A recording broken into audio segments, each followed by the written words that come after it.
Good morning, it's Holly with Holly's Joys, and I have decided to do a gift for a friend of mine. So I have picked a glass, a mirrored, framed mirror here, and I am put a dog paw print on it with my broken glass bits that have been tumbled. These are tumbled, so the edges are smooth. And I sat with all the bits of this color and fit them in like a little jigsaw puzzle. And I think you can kind of see that, right? I can't pick it up because it's loose laying here on the frame. And I have shown this portion of it before to you, so I won't spend a lot of time on it, but I wanted you to see the next step, which is sealing these little bits of glass to the mirror itself. So over the last day or so, I have been gluing along the edge, which I have shown before. And I glued underneath on the back edge as well, just to make sure I'm not going to have any leakage. And if I do have leakage, that it'll be minimized. I have a brulee torch, and I'll show you what that's for here in just a minute. And then I've got my little mixing thingamajiggy here. It's just a silicone or plastic container with markings on it for measurement. And I'm going to use Mod Podge. So I have some of that. And I have my water. And I also have toothpicks. And I'll show you what those are for here in just a little bit. So I'm going to start out with, I think, 2 ounces. 3. Let's go 3. I want to make sure I have enough.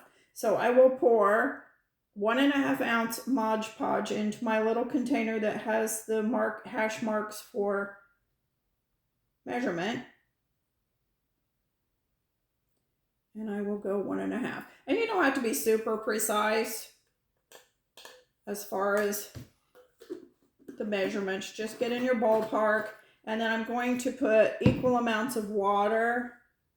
Sometimes I put just a little bit less. So this will go up to about 3. So then I'm going to stir it really well. Make sure the water is incorporated into the Mod Podge.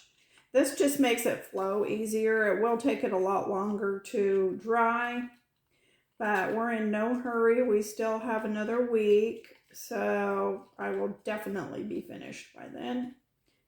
And once that is all stirred up, then I'm going to grab a Kleenex here just to lay my spoon on so I don't make... Oh, and I wanted you to notice that I have a towel underneath my picture too, because I have had leakage and it's just nice to have something under it to catch it.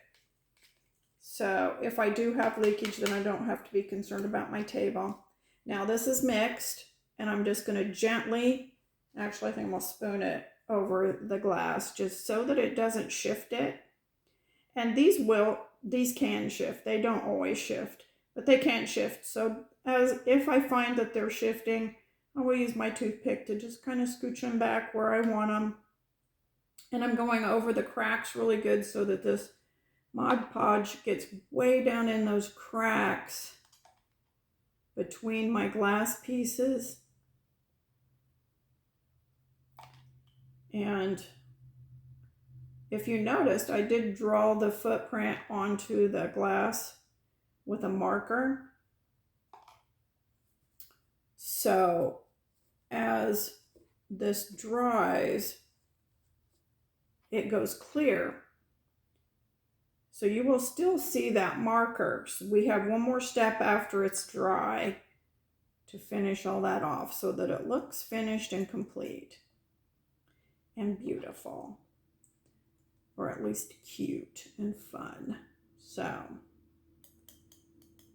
this has a hanging hook thingy on the back, so it may need leveled out just a little bit. And if you're super into it, you could actually level it before you get to this. I also have a cat, and I see I got a cat hair in there. So I use my toothpick to pull the cat hair out and just scooch it off onto my Kleenex here. I don't think they want a cat hair stuck into their picture. Now, if you want a cat hair stuck in yours, that's perfectly fine by me. Whatever makes you happy.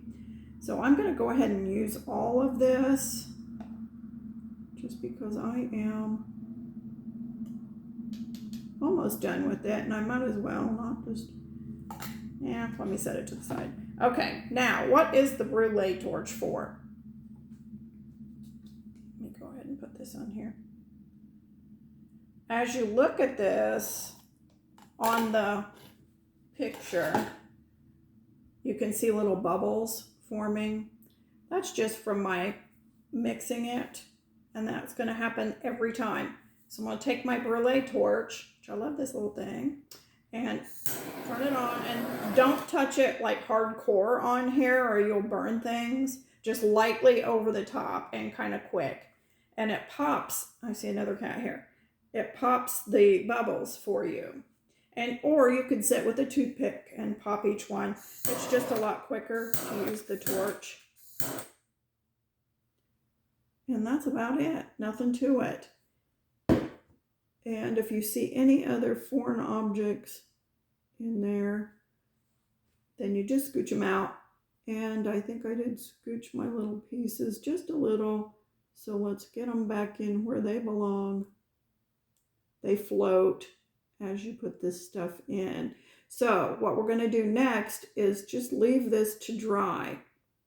And just FYI, as this is drying, it may shift just a little bit. So about every 15 minutes or so, just come and give it a look. And you may want to use your Brule torch a little more, or get your cat hairs out, or your fuzz, or whatever might land in there. Just pick it out. So have your little Kleenex to the side to wipe it on. And that's all there is to it. Now it's just a matter of time. We'll just wait for it to dry. And like I said, as it dries, it will become clear, and then it'll be really cool, and we can move on to our next step. So thank you so much. Please like, share, and subscribe to my channel. I do like to talk about art and fun things like that. And I also like to talk about spiritual stuff and, fun things about God. So I would like to wish you a fantastic day in the Lord today. And go and create something beautiful for yourself out of some scrap something or others you have laying around your house, as I think pretty much all of us do. Thanks again, and we'll talk to you later. Bye. Good morning. This is Holly with Holly's Joys. And I know the other day I had begun to talk to you about a book that I am in the middle of writing called The Next 12 Steps. So I am reading chapter 1 to you today. And of course that we're still in the writing and flux phase, so if things change, it's fine. But this is where we're at right now.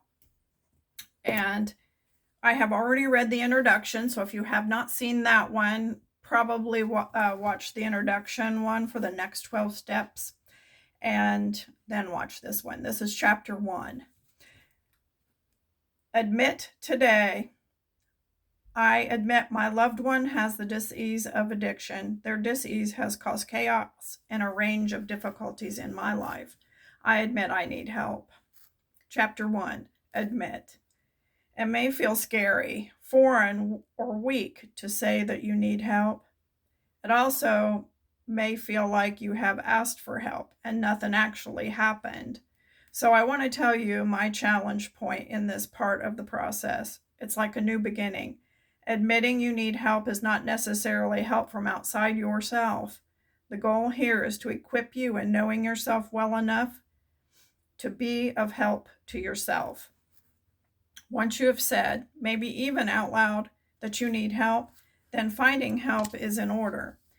Is it possible that help has been inside you this entire time? Spending the week exploring definitions. It's paramount that you know where I'm coming from with terms and definitions. As long as we can define terms, our communication will be more effective. You may even find, as I have, that Webster definitions may be a bit different than your personal belief around a certain word or concept. Each week, one of all the following chapters will include an emphasis on definitions, because I have found that to be helpful. Maybe looking at what you believe to be true is a bit skewed, and just a little tweaking in definitions can make all the difference. Back to the topic at hand. I found myself many times stuck in deep sorrow over my loved one's dis-ease of addiction. That deep pit of sorrow, like a root that was keeping me tied to negative thought patterns, some of those outlined above, a sad, heavy form of grief. So let's tackle what I've since discovered to be ambiguous grief, a grief that involves someone who is still alive, whose choices leave behind so many dead and dying expectations. Let's define grief. It's a deep sorrow when coping with a loss.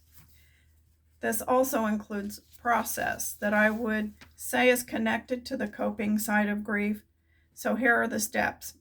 They may vary from person to person in the process. Number 1 is shock or denial. 2, guilt or anger. 3, bargaining, like what if or only if. 4, depression, defeated. 5, acceptance, active living again. I include grief with the next 12 steps because I found this was a tremendously difficult process that was happening without my awareness. So all of this information I found on my journey through living with my loved one in active and periods of inactive addiction. I heard this process called ambiguous grief because there was not a physical death of my addicted loved one. That's what made my recognition of what was happening so difficult to acknowledge, almost grief unaware. I looked up the definition of ambiguous grief and I really liked it. Putting words to feelings of this magnitude helped me to come up with coping strategies that work for me. I encourage you to experiment with different strategies until you find something that brings you happiness and joy in your life. Remember to enjoy the process of discovering what these strategies might be and give yourself loads of patience and love. Definition: ambiguous grief, a loss without likelihood of reaching emotional closure or clear understanding.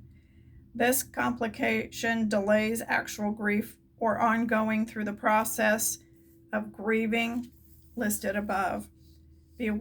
Become aware of beliefs that you hold that you would like to change. This will be easier to recognize after spending the first week just chewing on definitions of suggested words earlier in this chapter. Of course, you're encouraged to dig into any words that you feel like too. Basically, getting to know yourself and what you think and believe to be true.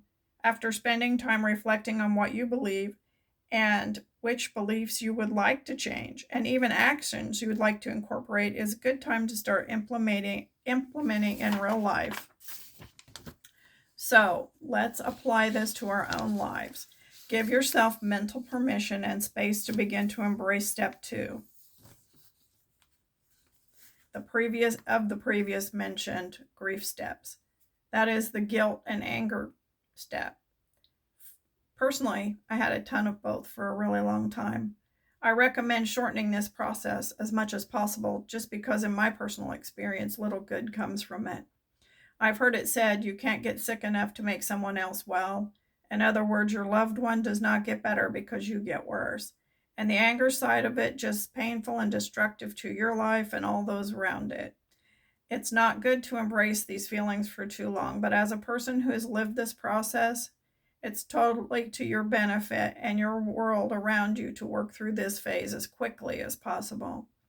Don't accept your own reasoning around why you should stay stuck as some sort of penance. Self-punishment does not fix this. However, self-love goes a long way to health and healing. Allow yourself at least to experiment with this potential as this thought. Don't be hard on yourself for having intense feelings around the topic of your treasured loved one. Even though they have not died, all those hopes and dreams you had, all the potential you saw in them or for them has come to an end, a sort of death. At least your version of their life has ended. Depending on your relationship to your addicted loved one, you have expectations. You may have expected a loving, peaceful, and prosperous life with a stable family of their own. When normal expectations or dreams come crashing down around you in a tornado that addiction brings, there could be financial loss, loss of trust, and the loss goes on, and you experience this in a grief process. If your loved one with the disease of addiction is your parent, depending on your age and maturity, you might find yourself reaping consequences not of your own doing, like homelessness or being a parent to your own parent. My own mother suffered with mental illness, which put me in the role very early in life. So I can relate to the impacts of lack of nurturing and the grief process happening without knowing that's what was going on.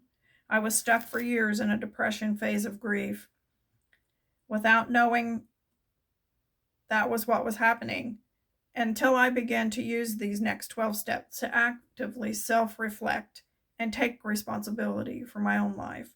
If your loved one who has the disease of addiction is your child, you're a witness to all the beautiful potential being altered in ways I can only explain as self-destruction.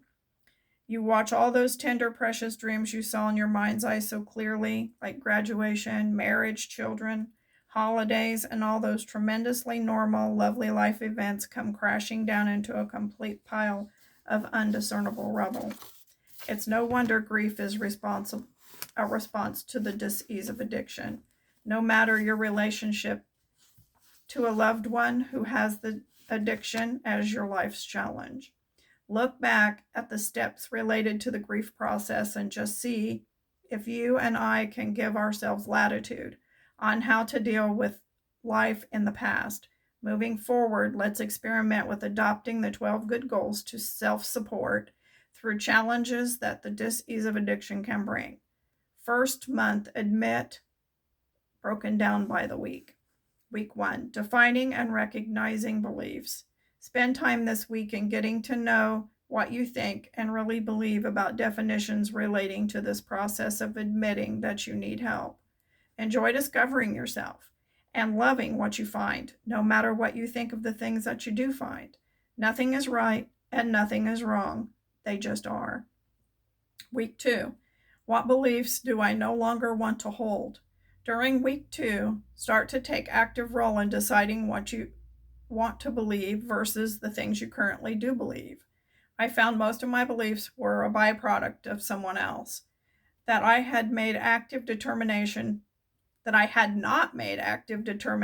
to believe what I wanted to. I am now making an effort to really take on beliefs I can get behind because they are in my value system and I choose them. Week 3, what are some of the new beliefs I desire to hold and new actions I want to incorporate in my life? So here's where practice comes in. Take a belief you want to have and play with it during this week. Once you have seen how it lands in your own life by feeling your feelings around it, then you can keep that belief or change it to fit your life and what you're finding you are all about.